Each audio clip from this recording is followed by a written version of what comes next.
upset. Oh, that's well, what Dineen did it first, right? And Keane lost his stick because somebody had held it, and as he was standing there, Primo flew in and tried to nail him, just missed. So Mike Keane got the attention of the entire team in the last few seconds here. A shot, and he shot it just wide. Rebound to the near side, and we're going to have a penalty coming up as Cummins flattened the man, and Bokaboom didn't like it, and Bokaboom gone after Cummins got in a right. Cummins looking to answer. Jeff Bokaboom and Jim Cummins, and Bokaboom got in two right uppercuts. Now Cummins trying to answer, and now down they both go.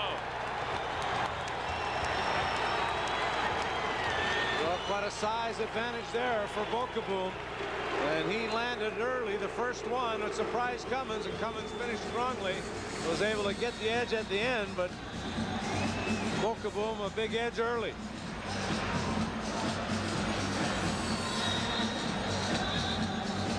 Cummins is going to get a penalty for elbowing, but the Ranger player was falling backwards, and then Bokaboom came to the aid of the smaller forward.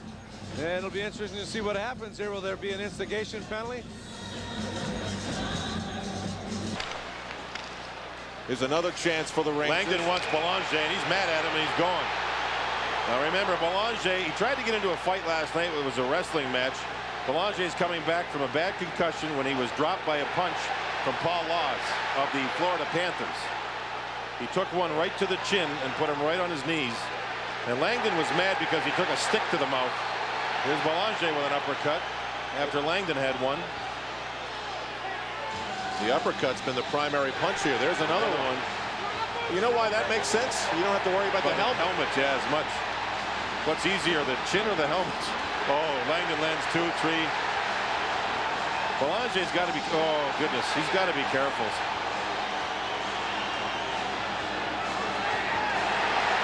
Darren Langdon, he's a second. I mean, he's so fit, Al. I don't know how he does it, but the second half of fights, he wins another one. I mean, he took it away in the second half.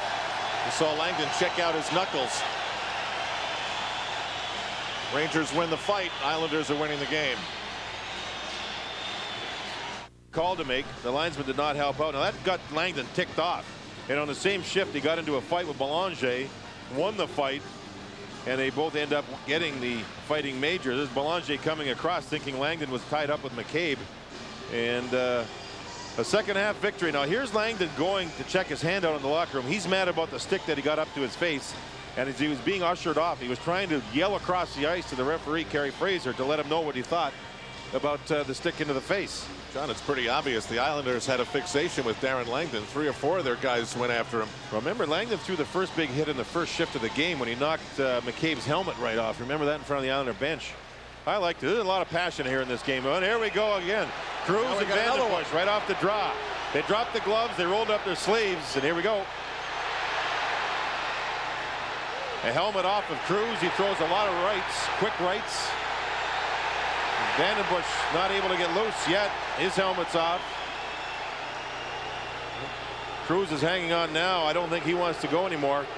And Langdon, now here goes Vandenbush. Cruz throws one. Tough kids. Oh, there's one on the button from Vandenbush. Cruz comes back. Those lefts, Al, are loose right now, and they're coming from left field. It's absolutely killing Sam right now that he can't talk. I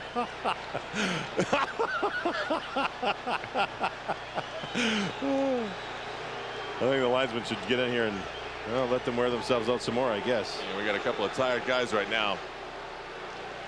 I'd call that even. Yeah, I think so too. I really do. All right, so it was I thought a 10-8 victory in the first round, and I thought that round was 10-10.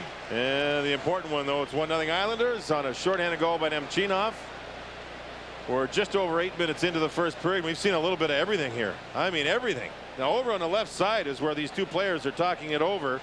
You can't fight before the puck's dropped. You'll end up in hockey jail. Instead, they got going as the puck went down the ice. They got their sticks away, their gloves away, rolled up the sleeves, and got at it.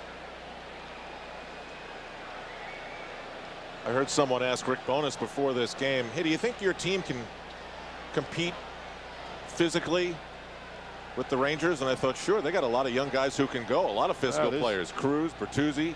You know, it's almost like ground zero. It doesn't matter where the teams are in the standings. It doesn't matter what time of the year it is. When an Islander Ranger game gets going, you see, I'm telling you, you can't predict what's going to happen. You don't know what's going to happen. You don't know who's going to do what or whatever. Down their lineup, the goal scorers are not power forward goal scorers. Oh, here we go, fight already. And it is Belak, the big kid, number 6. And it's Ryan Vandenbush, number 8. One of the sticks is caught in between them. Now that's down to the ice. Vandenbush, as you can see, giving away a lot in terms of height and reach. Oh, yeah, tons, but not in heart. Wade Belak is 6'5", 223 pounds, just recalled from the minors. And Ryan Vandenbush wants to find a way to stay in the lineup. Tell you what, the Rangers have a couple of small guys, Vandenbush and Darren Langdon. For their size, just about as good as anybody that's ever played the game for their size. Ryan Vandenbush, he comes in at 5'11", 184. He's not even a middleweight.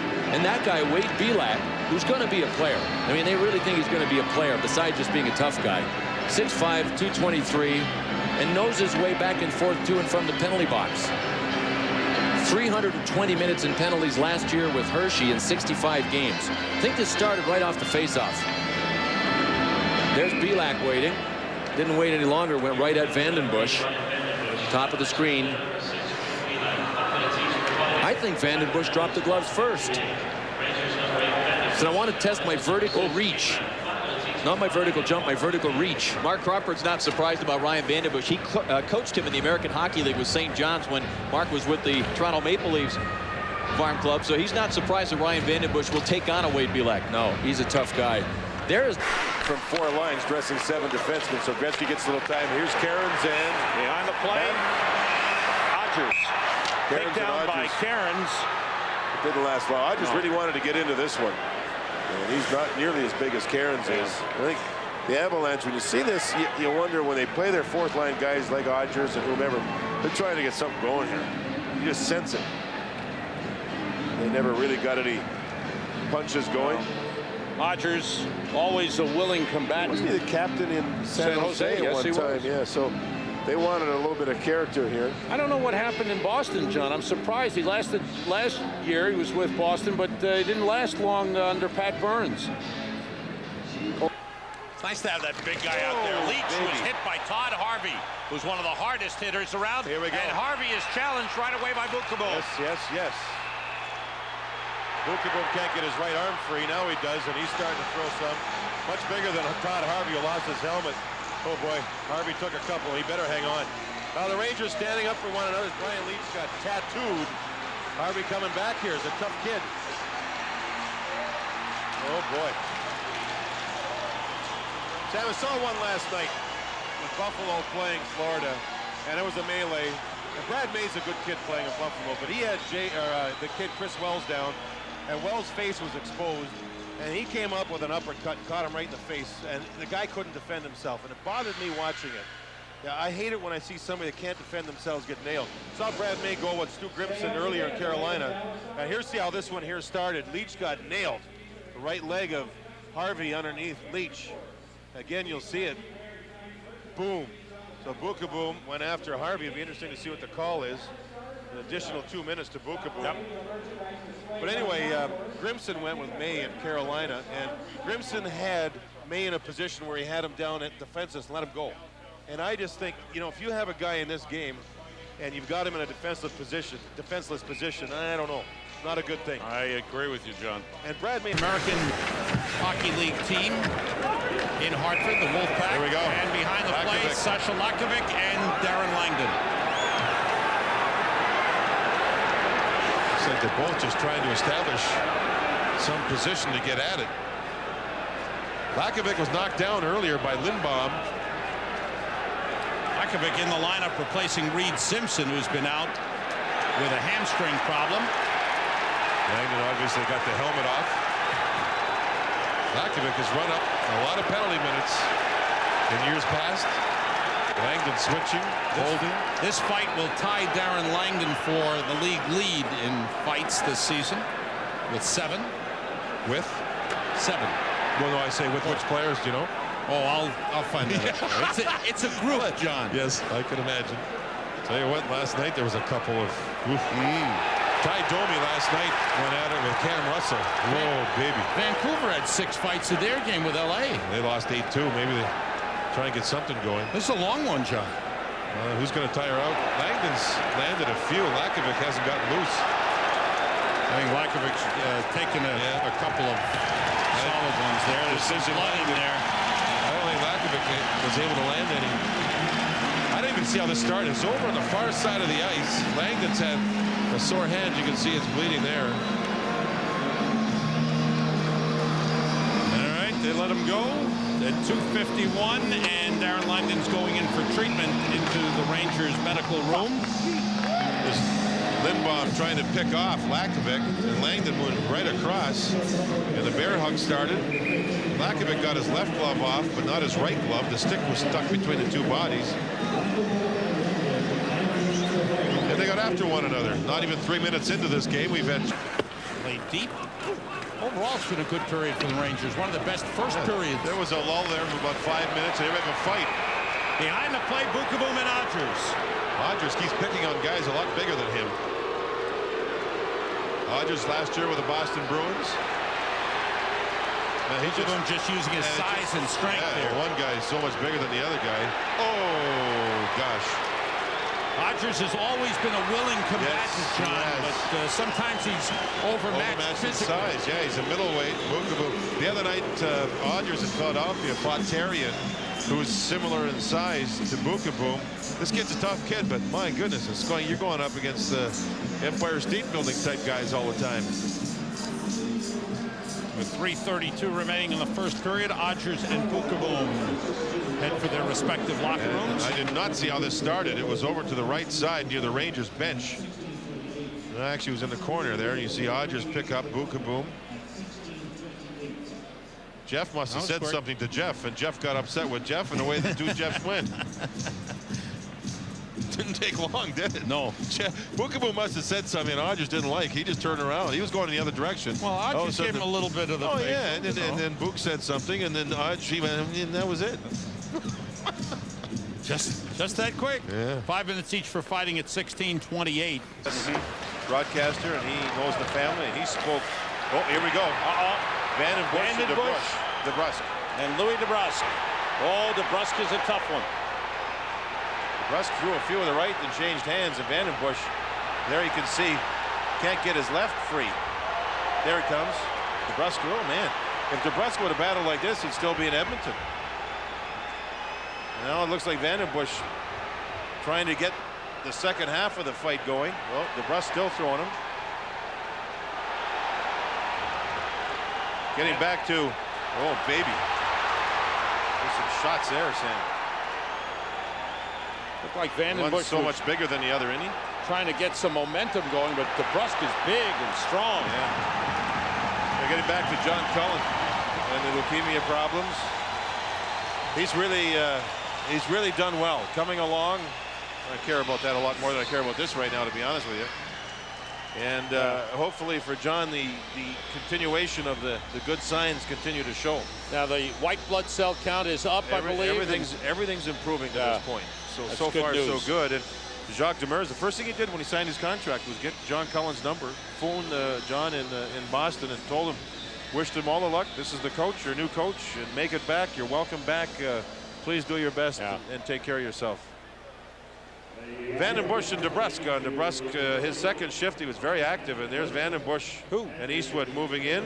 Van den Busch almost went over the boards, and DeBrusk, I think, wants to make the impression with his team right away. His first shift, he threw a big hard body check into Eastwood. The second shift, he dropped the gloves quickly there to go after Van den Busch, and he's trying to make a point about staying in the National Hockey League for that man, Jacques Demers. Phil Esposito drafted Louis DeBrusk in 1989 for the New York Rangers. DeBrusk went on to Edmonton, where he never really got things going. Fighters are like gunslingers. You got to do it once in a while just to stay sharp. He didn't do it in Edmonton, and that's one of the reasons he was moved out of there. And a big hit by DeBrusk sends Van den Busch flying, and Langdon wants at DeBrusk. Bakota is holding back Langdon. I don't think anything's going to develop here, Sam. DeBrusk made an impact almost every time he's been out there. He has an assist in the game. He's fought well, and he's taken the body real hard. And he looks like, for the first time in a long time, Langdon wants back at. He's proving that as a rugged player and a tough guy, that he wants to stay in the league. There's Vandenbush. They had to go earlier. Cairns trying to throw some. Vakota now is going over at Cairns. DeBrusk and Cairns. He's got Cairns from behind. I think DeBrusk is going to wait at least until Cairns turns around. And they get squared off. Now they go as they now square up. So DeBrusk turning his head. Cairns turning his head a lot better than what he used to, Sam. He used to stick his chin out and get pops. So he's turning, and that, so far, that doesn't bother him at all. Yeah. Now he comes back with a right, and it looks like that's the end of it. DeBrusk is really strong. Oh, he's a smart fighter. You can see he doesn't panic when DeBrusk fights. He's standing there. He almost looks like he's thinking methodically of what he's going to do, like a good boxer does. And you know that game more than I do. But a good fighter can stand there and think his way through a scrap, right? Right or wrong? Oh yes, like very much so. Foreman stands up there and he knows what he's doing. DeBrusk looked like it when I've been watching him in this game. Yeah, but he's knowledgeable about how to go about this. You have a fight plan in boxing is what you want to do to set up your opponent. Well, once again, DeBrusk and Cairns are separated. Looks like old-time hockey here, John, with sticks and gloves all over the ice. No, a 5-1 score. It does develop into old-time hockey. And DeBrusk, you can see his hand there. He hit the helmet a few times of Langdon. Of Cairns. Langdon, he still wants DeBrusk. When do these teams play again? We'll be back here next month. That's right. Yeah, a couple more times with the Lightning. Yep. Rangers in December. There's the original. Ooh, baby, was that a body check? Vandenbush went down as he and DeBrusk banged, and they're two big players. The December 20th, the Rangers are here, and December 31st, the Rangers are here, and the 23rd of December, Tampa Bay's in New York. So 3 times from the 20th in 11 days. Oh, baby. Fasten your seatbelts for those ones. See the replay, and it's still hot. Oh, goodness. DeBrusk got in a couple. Boy, he's shown some Cairns toughness in this turned one. around. And Cairns did get turned around. See, Cairns threw a punch first. And then DeBrusk dropped in the left hand. Yeah. Tough in the trenches. They get the equipment by Kovalov, and it's handled by Sean Burke. That's pretty much the old power play for the Rangers as Stevens and Primo get into it. Sundstrom in there. Adam Burt jumping up into Stevens' face. Stevens coming back to the rescue. Have dropped their gloves, Adam Burt and Kevin Stevens. Well, Kevin Stevens has been silent of late. He's been struggling. No goals in 6, no points in 4. And he's trying to work himself out of it. And this one with Adam Burt. Great job by Adam Burt. They actually both had a couple of good shots early in the fight. Adam Burt showing his strength and getting a couple of good licks in late on Kevin Stevens, and takes Kevin Stevens down to the ice and skates off proudly. You can see Stevens, he got one right to the beak. And I'll tell you, that's why you get big beaks, John. If you look at mine, you'll see I took a few and never gave any out. This is what they used to like to do in the power play. Get it to the point, go to the net. Now watch in front of the net. Burke makes a save. There's a stick up high, and that is Stevens trying to deflect the puck. Nothing really going on. But watch from behind here. A little bit of shove by Sean Hill and Keith Primo. Sean Hill acquired from the Ottawa Senators, so he wants to show his worth, and Stevens comes right back at Primo. Primo's ready to go, and Adam Burt says, I want to get into this tag team since the wrestling is coming here to Greensboro tomorrow. He jumps right into the melee, and him and Stevens went toe-to-toe. Pretty good fight. Smolinski, which forces the play offsides. However, well behind the play in the Islanders zone, this is Rich Pilon squaring off with a rookie, P.J. Stock. Played his junior hockey in the Quebec League, and Pilon got the first few in. Stock's jabbing away, and Pilon trying to just gain control of him now and hold on to him. Stock throwing a headbutt there? Looked like Stock tried to throw a headbutt at Pilon and then tried to pull his hair. So the jersey coming over Pilon's shoulders. And now the linesmen, Kevin Collins and Andy McElman, separate the combatants. Almost get the feeling, Howie, that there wasn't enough force behind a punch that was thrown by the young Ranger rookie to hurt Pilon when you look at the matchup. And then, of course, Pilon trying to throw haymakers, and I don't know how many landed in there. It's always hard to tell, but I don't see any ill effects to either of the combatants. Well, what did you think? Did you think he tried to give Pilon a headbutt and then maybe grab hold of his hair a little bit? I'm not sure whether that was the case or some case.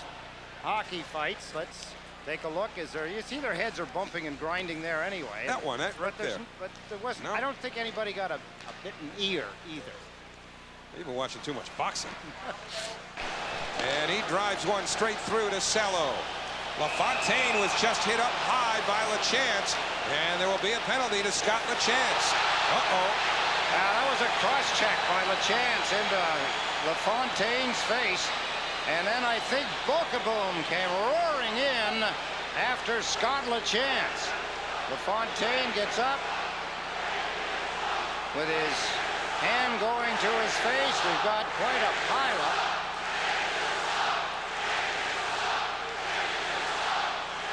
It looked almost as if Scott LaChance thought LaFontaine was coming up high with his stick, and he put his up with a jab.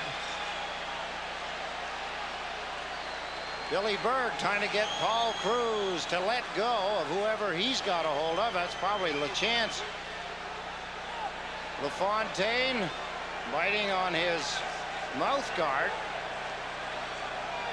I guess the last guy's up, probably LaChance and Bokaboom.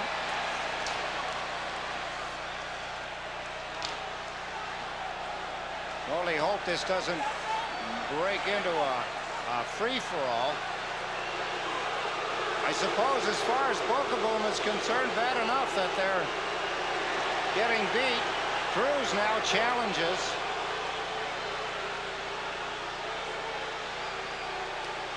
Whoa, Bokaboom just got aggressive with the linesman. We talked earlier about years ago, that would be very costly. Linesman trying to talk him into just getting out of there, get the hot spots out of there, and Bokaboom now talking to the linesman. Just gave him a pat in the back, saying, I'm frustrated, I'm mad. It wasn't directed at you, but again, as I said, it's how it's perceived by the public when you do that as a hockey player. Bokaboom got a spearing major and was thrown out of the game when the Rangers were in here last month. And now he's sent off. Well, Pat LaFontaine rips one, and then he tries to follow the puck, and right there, Scott LaChance, the referee, signaled for the penalty right away. And then Bokaboom comes down the ice and runs over Scott LaChance. And from there, you can see that a lot of mayhem. Mike Keane, number 12. Scored 28-13 in the first period coming in tonight, and now we've got something in the Rangers zone. Barnaby trying to rip the helmet off of Finley. Barnaby here is just trying to find a way to get his team into this game and get his fans away from the fact that LaFontaine is showing them up. Barnaby's a tough customer.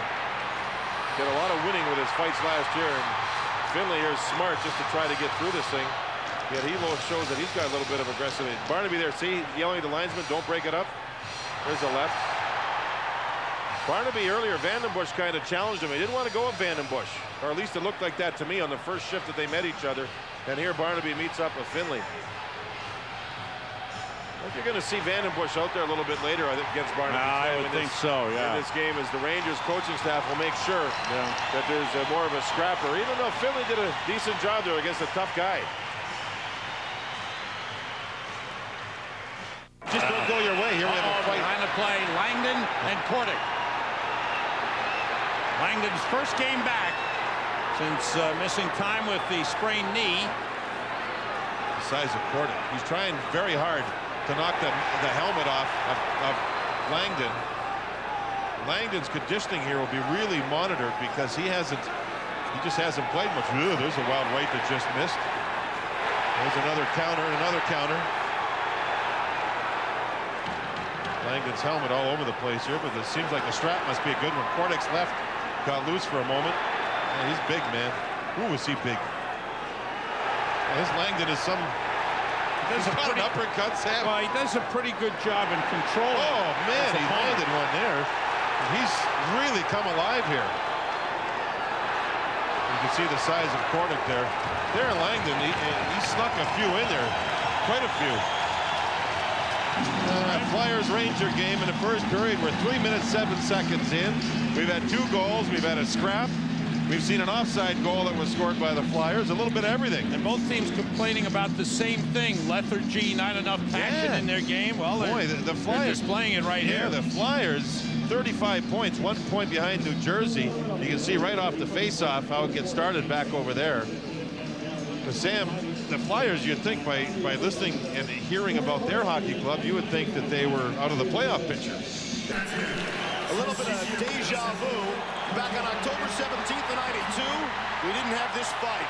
Fight at the Montreal blue line. Eric Cairns and Turner Stevenson going at it. Stevenson in white, Cairns in blue. Cairns came out to try and give his team a lift. The team's flat right now. They've been beating the puck consistently in the second period. He's trying to come out, jumpstart his team. Turner Stevenson on the other side of that is sticking up for his team, knowing that he's available if Cairns wants to do something. So both these players are trying to send a message. 2 big men here, big men.